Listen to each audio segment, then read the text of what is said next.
I'm Judy Harmon, and we live here on this about 50 acres of land, and I think our purpose is to just take care of what God's given us.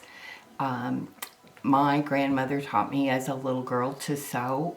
I think it's really important to pass that on to the next generations. So the things I make are usually for the next generations, either to see and share or to use till it's worn out. We've never been one to put it in the cedar chest and not use it.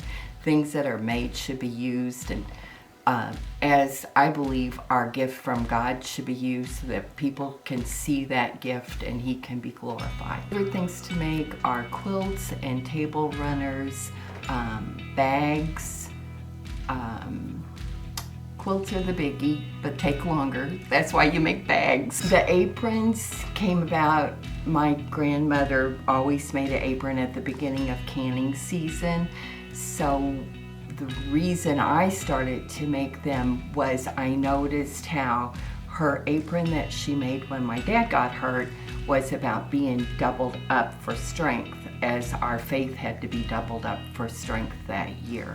And I noticed that that's how my life reflects in my sewing, is how things are going. And so I just started sharing that with the younger girls, and then they started asking me to come and teach it, and I made little kits, and now I'm making all kinds of aprons, not just her style of apron. And you wrap up in a quilt your grandma's made, and you feel that love. But it's also the artistic. Some people can paint, and some people can draw, and I really can't do either one of those things, but I can take some material and sew it together, and at least I know what it looks like, what I'm trying to do. Any kind of material is great. If you're particularly a beginner, you can just cut up some blue jeans, you can cut up your dad's shirts, you can cut up anything and make a quilt. My favorite quilts are the ones that are made from Moda and the really nice, rich feeling fabric, because I like the feel of that material when it's going through my fingers.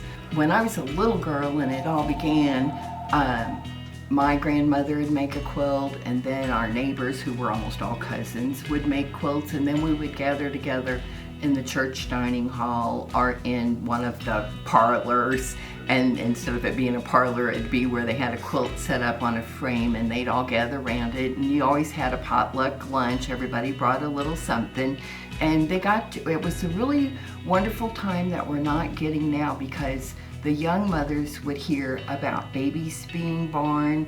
That's when maybe somebody would confess they had cancer while they were quilting. So it wasn't just putting the quilt together, it was the daily living, how problems were sorted out. But when you go to the quilt classes, then you learn to put, like this piece, medium with dark, or these are light and dark, so that when you look at it, these are drawn in and these are casting out, and you get a contrast. And sometimes like that down there is kind of a really dark area, but you want something in your quilt to pop, and almost every quilter will tell you to put a little red or a little yellow in there so that it catches the eye. And you want your eye to, like, this is the center, and then to follow in a circle around the quilt. You want to really catch the eye of the person and let the quilt tell a story.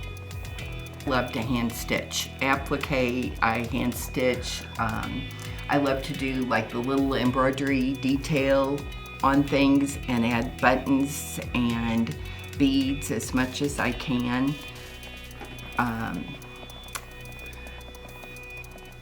Like this, I love to add the apples with the buttons and the eyes for the birds, and I just think buttons should be used all the time. This is my great-grandmother Breckenkamp's work. I didn't know her very well. She died when I was very young, but this was a quilt that probably more like a utilitarian quilt, where they actually used it.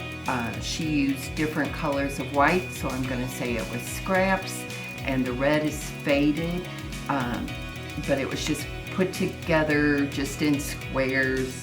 It's some sort of a chain. It could be an Irish chain, but if you see there, the reds all follow. And it was used. I mean, this is a well-used quilt. My grandmother put a terrible binding on here that I'm gonna cut off one day and change, but it needed to be mended, and she did it to save the quilt. So, and then on the backs are always as interesting as the fronts. And now we have machine quilting, but this one was hand quilted, and they appreciated small stitches.